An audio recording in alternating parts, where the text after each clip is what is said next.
What's up everyone? Today I'm going to be showing you how to put in an aluminum trigger into your CZ Tactical Sports.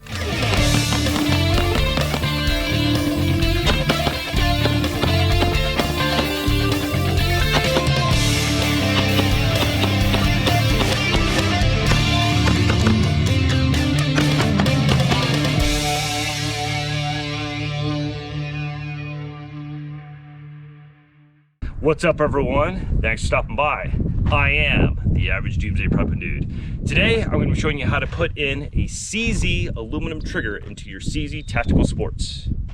Alright, so I'm going to be replacing this trigger because this trigger pin has what I call trigger pin wiggle. The infamous CZ crappy roll pins are doing its job because I could just literally just push this through like so. I mean that's how far retained this pin is. This thing is wiggled out at so many matches that I'm kind of getting pissed off. So I figured if I'm going to be upgrading and replacing this trigger pin, I'm going to put in a cool red aluminum trigger to match my Cobra stuff. Okay, so I've gone ahead and taken off the slide, safety check the pistol. I assume you all know how to do that. So now I'm going to have to take off the safety because I need to take off the entire trigger and trigger bar out of the frame in order to replace the trigger.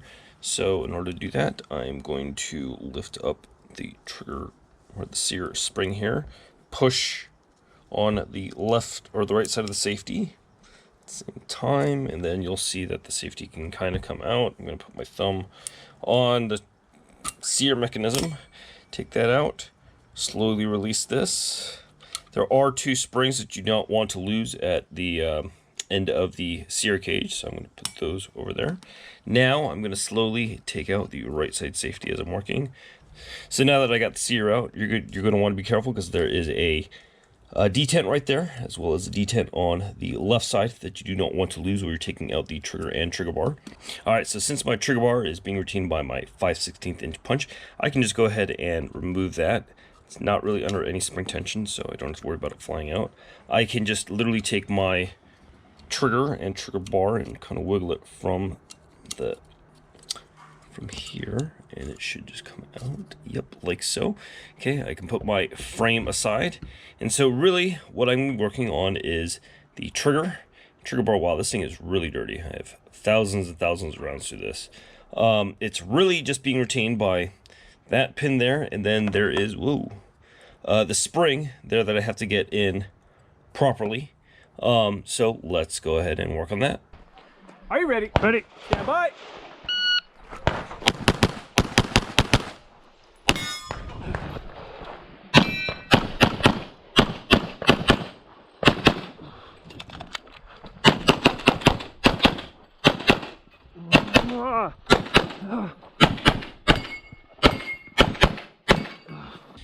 Alright, I got my Wheeler bench block and my 5/64 inch punch along with my gunsmith's hammer. I'm actually going to flip my Wheeler bench block over, and I think I can, yes. So it has this little cutout here where the trigger bar can seat, and then it has a little hole for me to be able to punch out this hammer or this pin like so. So let's see if I can do that. Yep, comes out fairly easily. Don't lose this pin. Put this in my magnetic parts cup holder, and now I should just be able to pull the trigger and trigger bar out with the spring up like that, and then the spring should be in there like so. So spring was like this under the trigger bar, just remember that.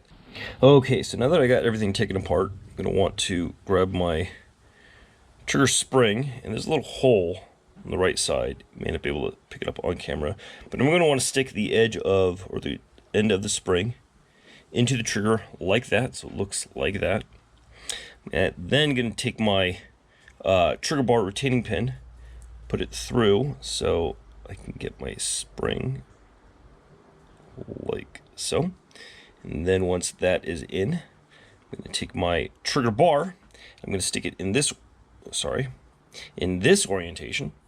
And the spring itself, the other side of the spring is there's a little notch, lip right there that you're going to want to stick on under like this. So it's going to want to look like that. Once you have it kind of in place, you can kind of push the trigger retaining pin. Find the hole. I'm looking for it. There we go. I can't really see it. I think there it is. Just gotta find the hole. Once you have the hole, you can just hopefully just push down. Or if not, yeah, I can barely see the hole now. There it is. There it is. Okay, so once you see the hole, what I did was I was looking through this side and I just pushed it through the bench or onto the bench block like so to get it in. So now I have I can feel the spring tension on my trigger bar, which means that it is in place correctly. So now I'm going to go ahead and just drop this back in again. So make sure that your over travel screw is all the way in. So you're just going like this. I'm just going to retain it with my punch as kind of a slave pin. I'm going to find the hole. If I can find the hole, and just stick that in there, and I can see that it actually works, the trigger, which is good. So now I'm going to take my original pin. Hopefully this will work better with the aluminum pin, and kind of just whack that in there. It is now being retained. Oops, is it being retained? No. Let's see. Stick this thing back in there. Kind of hard to do on camera. I'm only going to keep it through one side like so while I whack it. Hopefully it will go into, there we go, go into there. I can just punch it in like so. And now I have the new trigger. I think I need to play with the pre-travel and over-travel. Let me install the sear again. Before I put in my sear cage, I need to put in my right side safety that I took out. Make sure my detent is still there, and it looks like it is. So I got that in there. And my left side detent is also still in there. So we have our two springs in the back of the sear cage. I'm going to slightly pull back on the hammer. Push this back in. It will kind of seat in. Take my safety. Put that in. Grab my screwdriver and lift up on the spring, and then it should just kind of wiggle itself in. You may need to put some pressure on the sear and the hammer to get it back.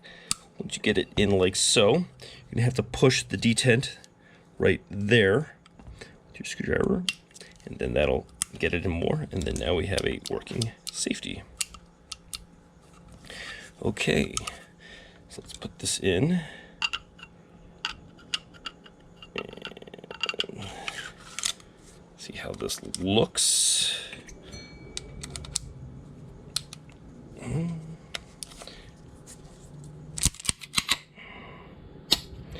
So the trigger does in fact work. So now I have to play with the pre-travel and over-travel settings, but that's what the red trigger shoe looks like with my Cobra grips from Lock Grips, as well as my brass magwell. Looks kind of cool, Destro themed colors. All right, so that's how you put in the red trigger into your CZ Tactical Sports. The next video in my series is going to be showing you how to do the over travel and pre-travel adjustments to the aluminum trigger. So be sure to like and subscribe by hitting that little red button so you get that notifications on when those videos are going to be up. Thanks for stopping by, and until next time, I'll see you all then.